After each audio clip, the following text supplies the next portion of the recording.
years or so ago, I found myself living in the suburbs of Syracuse, New York. And I was driving a minivan, and I was coaching my daughter's park and rec soccer team, right?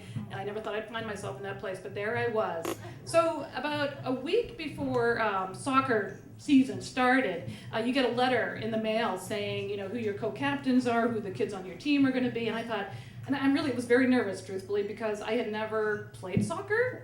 I didn't understand what offsides were then. I still don't understand what offsides are. And but I guess I was good at herding cats, so that's qualification enough at that level. So I was going to be a co-captain. So, anyways, I was very nervous about the whole prospect. So I thought, I'm going to be real coachy and positive about this. I'm going to call the co-coach on my little letter there, give him a call, and introduce myself. So I get on the phone and I dialed away and I say, hey, Coach Smith, it's Melissa. I'm going to be your co-captain this year for soccer.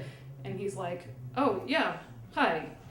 And I'm like, well, I'm really excited. I'm really excited about the season. Can't wait to work with you. And he's like, yeah, it should be good.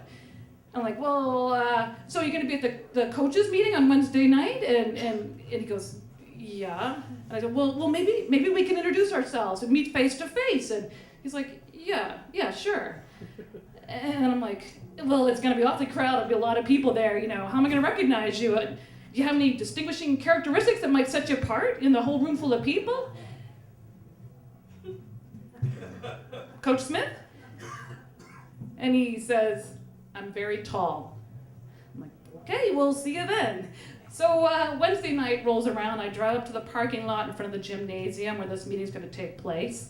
And the parking lot is full, just like I expected. I walk in the gymnasium, there's hundreds of people. Well, not hundreds, but a lot of people. And they're all saying hi, tapping each other on the back and being all coachy. So I go up to the registration table where you're supposed to sign in and pick up your bag of balls, you know, with the pennies and the clipboards and the whistles and all of that. And I asked the nice lady behind the desk, I said, hey, has Coach Smith checked in yet? And she looks at her list and she says, well, yes, he has. And I said, oh, good, okay, well, did you pick up the bag of balls? And she's like, yes, he did. And I'm like, great, okay, thanks. So as I'm turning around to face this room, this gymnasium full of people, I'm thinking, how the hell am I going to find Coach Smith and all these people? And I turn around and look across the room, and there he is, way across the gymnasium, standing all by himself.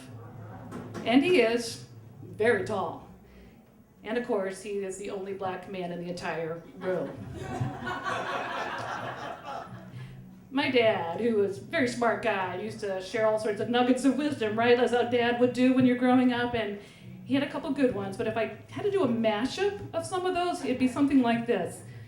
Engage brain before opening mouth to insert foot. It was a very long season, to say the least.